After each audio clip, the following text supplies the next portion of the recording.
Hello, welcome to a video. I really hope I'm in focus, because I haven't got my glasses on. You know what? They're right here. Should we check? Today's video is going to be a bit chatty. I've got the biggest bowl of pasta any person ever did see. I've entirely overcooked it, so most of it is absolute mush. Honestly, not the best pasta I've ever made. My sauce is a bit watery. Could have done with more chilli. Can I be bothered to fix it? No. But I thought whilst I sit here and stuff my face with all this pasta, we can chat about the current state of my reading life, which is slump. I'm in a bit of a reading slump. My April reading was fantastic, with 30 books in 30 days in April. Smashed it. My May reading just kind of saw me on a decline. Wasn't doing too well. My June reading, you may have noticed, you haven't seen a single vlog from me in June that's actually had reading content, because I haven't been, and I need to fix that. I'm trying. I am in the process of filming a vlog at the minute that's just, like, it wasn't supposed to take all of June, but seems to be taking all of June because my reading is just not happening. So, I need help with a slump, because that seems to be where I'm at. Stuffing my face with pasta, not reading anything, getting nowhere. Which isn't the end of the world, I know that, but I need some help. And I thought, whilst I was asking for help from other people, maybe you guys need some help as well.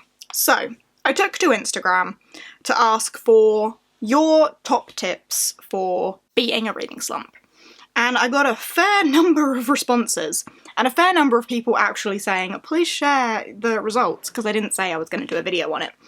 But I've got them all in here, and I just thought we could have a chat about different top tips, and whether they work for me, whether I've tried them, and see if they work for you too.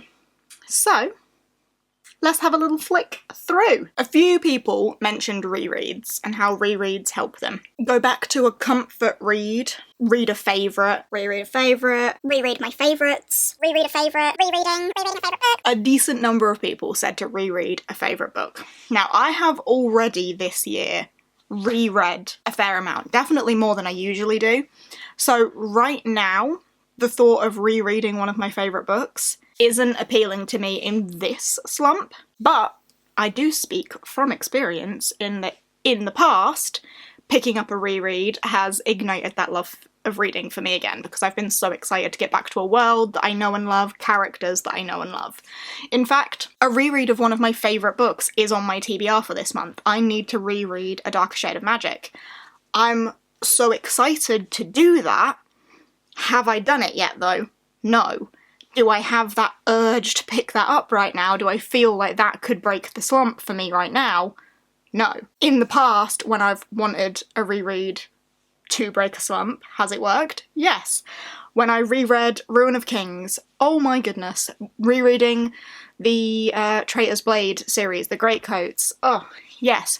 I've even reread some of Spellslinger because they're easy, digestible favourites. And it has worked in the past. So it is a piece of advice that I would agree with, but right now, I'm not sure that's going to work for me. We also had a few people suggesting manga. Read short manga. No need to commit to something big. Read a short manga. Easy. Helps to finish something. Manga and graphic novels. Reading manga and graphic novels. Binge a manga series. Graphic novels again. That kind of quick win sort of attack is what I would call that. It's a way for you to easily get back into the groove of consuming stories. Not, novel reading, not long-term sitting there reading, but consuming a story quickly and giving you that kind of almost instant boost of, I've finished a book, I've got somewhere, which can help propel you to then pick something else up. That is something I have put into effect. I finished a novel earlier in June, but it took me an embarrassingly long time to do so. And to try and help boost myself after that, I picked up a manga. And I got through that in one sitting, and I thought, oh yeah, this is great, I can get back in the groove, which did then propel me to pick up another novel, and then I've fallen back into that novel took me an embarrassingly long time to get through. Hello, emails. So maybe I need to do that again, because it works, it does work in terms of giving you that instant boost, that instant finishing something, feeling good about it, kind of killing that guilt of, oh, I haven't read anything in such a long time, which is such a silly feeling, by the way. The whole premise of a reading slump and how guilty we feel about them is such a silly thing for us to feel, because reading is a hobby, it is fun, so the fact that we beat ourselves up about not reading when we're not feeling it and feeling slumpy is ridiculous, which does lead us nicely into the next one, but pasta first. You'll have to forgive me if I get pasta sauce on my face. So another one that came up quite a lot from a number of people is accept it. Take a break, just do something else. Live the slump, one day you'll want to read again. Is it the book, or do you just need a break? Simply don't read until you feel the need to read again. Just accept it, it will come back to you. Stop trying and do another hobby. And a fair few along the lines of that. So just live it. Just accept the slump and do other things that you enjoy. You know, we're all complex human creatures that enjoy doing more than one thing, and reading doesn't always have to be our entire lives. And I feel like that is something that has kind of happened in June, and I think, I don't want to say like encouraged the slump, but in a way, like I have been walking a lot in June. I've been doing the WWF 5k a day challenge. I've been walking a lot throughout June.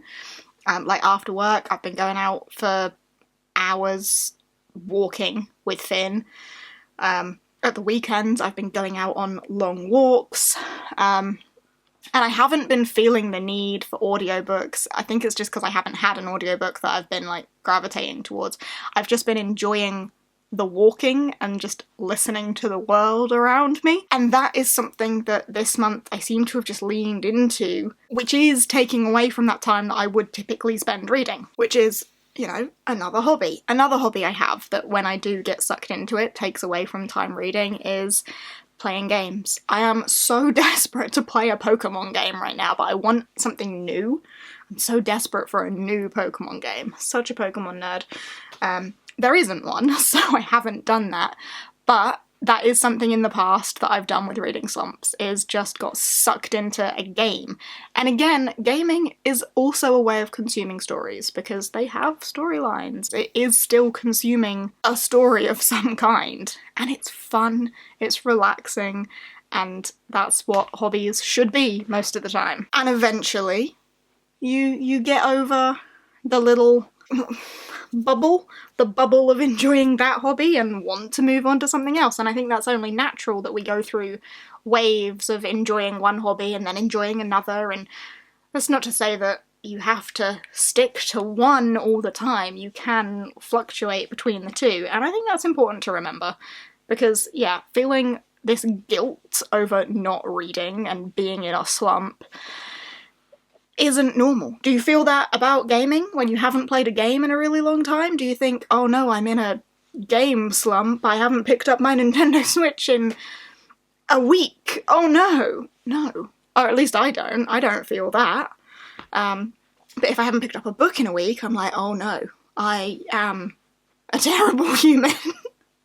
Well, a terrible booktuber, and I think a lot of that pressure also comes from being a content creator surrounding books. If I don't read books, I don't have content. So that does add a different layer onto it. But here I am, making content about not reading books. Like, there's ways, you know, there's ways. A few people also suggested a complete genre switch. New genre, different formats, Read something completely different, read a different genre, switch it up with something else, read a book from a genre you don't usually. a few of those. And also I've just spotted one here, read something from the library you've never heard of before. So this idea of just switching up your expectations, I suppose. So yeah, this idea of kind of switching up your expectations, going from your usual and maybe what has put you in this slump and switching over to something completely different. in with completely different expectations that will make you feel different things. Now, this isn't one that I would lean to with my reading because I'm such a heavy fantasy reader. That being said, actually, the last novel I finished was a sci-fi. Emails. So I mean, we're still in that fantasy sci-fi bubble. They kind of, belong together a lot of the time. But it was a little bit of a genre switch, so maybe I did do this. And I did finish that sci-fi and thoroughly enjoyed it. Fun fact, little plug for this one. This is The Last Gifts of the Universe by Riley August. This comes out on the 5th of September. 5th of September this comes out. Tiny little novel, it's under 200 pages, about siblings in space looking for the last kind of artifacts of dead worlds. So they're out in their little spaceship hunting around for, caches. Little, time capsules to try and learn about these dead universes and the threat in the universe that could come and impact their home planet and how they could potentially prepare for that. It got heavy. Big topics of loss and grief and the death of universes. But wow, I really enjoyed this, and there is a cat in it called Pumpkin. Space cat. Very cute. Yeah, little plug for that, because that is the sci-fi that I read, and thoroughly enjoyed. So I did kind of switch up my genre, because as much as I like sci-fi, not something I lean to massively often, and it was a good choice in that moment. So yeah, maybe that is something I do without realising it. But yeah, switch up your expectations, go for something different. It'll maybe feel like a different hobby because you're not consuming the same sort of story to usual. Maybe I should lean into that a little bit more often. We will see. The next book I'm picking up is still in that fantasy realm, but I'm hoping for something a little bit more comedic. We will see. But yeah, a lot of people suggested that as an option. Something else we've got is watch Booktubers reading vlogs, and that came up a few times. Watching favourite Booktubers reading vlogs. Watching reading vlogs. Watch reading vlogs, bonus points if they gush about the books that they're reading. And a few people said things along that line. And I really like this, and this is something that I think I do a lot anyway, especially when I'm in a reading slump, is I still want that, bookish consumption, so I watch other people's reading vlogs. And it does get you excited to pick books up again, because you see these people enjoying these books, enjoying the process of reading these books, and it does kind of ignite something in you to be like, I want to feel like that. I want to feel that rush, that love of reading, and I want to find a new favourite just like they did in that video. Heck, I want to read that book that they read in that video. You should read this one. And I think that works. That has worked for me in the past. And I think maybe not so much right in this moment, because I am still battling this slump, but I have been doing that. I have been watching a lot of reading vlogs lately to give me that bookish feeling and still that love of consuming books and seeing books. So I think that works. And I think from a content creator's point of view as well, watching other people's reading vlogs, especially the themed ones, makes me think oh, that's such a great idea, I want to do that, which inspires me to put TBRs together and try it. The vlog I'm filming at the moment isn't themed, but is a specific type of vlog, which does kind of help a little bit, but at the same time you don't want to be too limiting with that, so bear that in mind.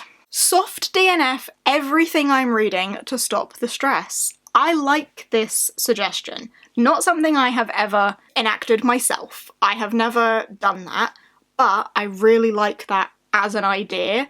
If you're in the middle of several books and just nothing's capturing your attention, but now you've got this pressure on yourself that you have to continue reading the books that you've started, but that's just exaggerating the slump, that's making it worse. Just soft DNF everything, put it all away, give yourself a blank slate to pick up something new, something exciting, but then also don't hold yourself to finishing that if that still doesn't break the slump, still doesn't give you that passion to keep going, put that one down as well, soft DNF that too, until you find the right thing. I think that's a really good piece of advice. As I say, not something I have done, but I think something that I would do were I in the situation of being in the middle of a bunch of books.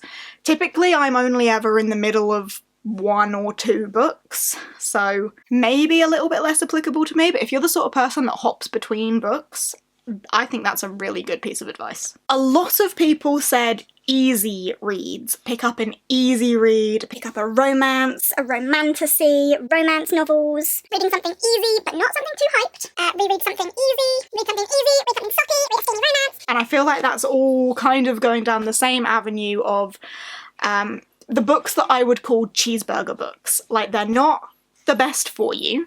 They're not the healthiest of reads, in this case, meaning like they're not the literary masterpieces of the world, but they are quick, they are easy, they are tasty as you're reading them, or tasty as you're eating them. Cheeseburger analogy. They're tasty, they're quick, they're easy, but they might not be the best. But you just gobble them up and you get them in you. That is one that I do agree with, and one that I have definitely done before. Something easy, something cheeseburgery.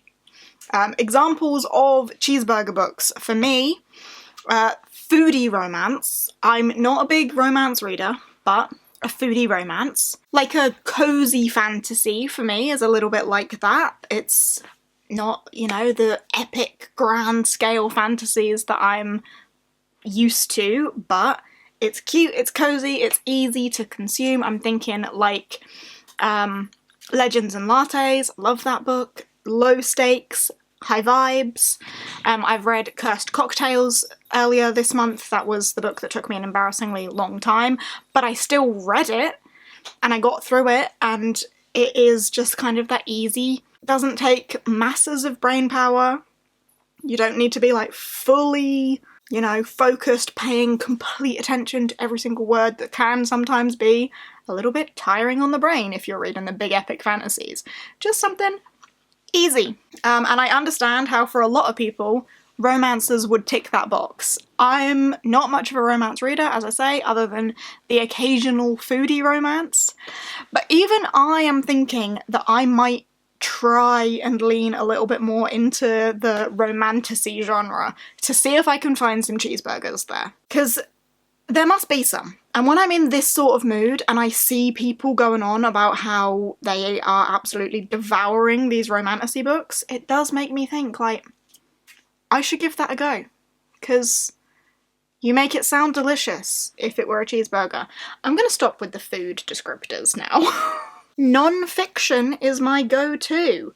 I feel like that probably fits in with the switching up the genre, but more than just the genre. We're going from fiction to non-fiction, which is entirely different. You're going to have a very different expectation. It's going to be a very different experience, and then, yeah, feel like a different hobby. So, probably one to try out. Audiobooks. Audiobooking whilst crafting. Okay, a few people saying audios, which again, right now for me, hasn't been working, but it is a good way, I think, if it's the physical action of reading that's got you slumping, it's a good way to break out of that and allow you to do other things while still consuming stories. Definitely one worth trying if you're an audiobook listener. I know not everybody is. And before anyone says anything, audiobooks count as books. It counts as reading. You are consuming a book. Short mysteries, that's one that we haven't covered. Maybe something to try and get your intrigue up, to bring you back. Mysteries isn't really something that I lean to a lot, other than maybe middle grade mysteries. But I haven't been in a middle grade mood for a while now. But I can understand the appeal of that, to be like, it's short mysteries, so it's again going to give you that boost, that quick win, finishing something, feeling good about yourself, but also with it being a mystery, ideally you want that to hook you in from the beginning and hopefully, you know, pique your intrigue enough for you to want to carry on. First chapter challenges, that has come up a couple of times as well, which I suppose kind of goes hand in hand with that one earlier about soft DNFing things until you find something that works for you. Try a chapter. Try the first chapter of as many books as it takes until you find the one that makes you want to continue. And this is definitely something that I have done in the past. At that point, I don't count it as soft DNFing because one chapter in is like, I haven't really started it. But just picking up a bunch of things until you find something that you desperately want to continue with would be something that I would do, have done, would do again, definitely. Yeah, a lot of similar answers, but they are the most popular ones, and I do think I agree with everything that everyone said there. So hopefully I can put some of those into practice a little bit better to help me get out of the slump that I'm in. And if you're also in one, if you are battling a book hangover or are in some sort of slump, hopefully some of these have been useful to you as well. That is that, and there are your top tips to breaking a reading slump, or living a reading slump, as one of those tips actually was. I hope this has been helpful for you. If you have any other tips that I hadn't covered here, hadn't got from the pals over on Instagram, then feel free to drop them down below. Let's make this comment section somewhere we can help people with their reading slumps. And again, just to reiterate, you shouldn't feel guilty about not currently enjoying one of your hobbies and not reading as much as you maybe usually do. It's a hobby, it's fun, let yourself enjoy life a little bit, eh? But yeah, thanks for hanging out with me for a little bit whilst I go through these. Hopefully it's been helpful. And I shall see you in whatever comes next. Hello, Finn. Maybe it'll be a reading vlog. Probably it won't, but it might be. We'll see. Finn's going nuts. I'm gonna go. See you later.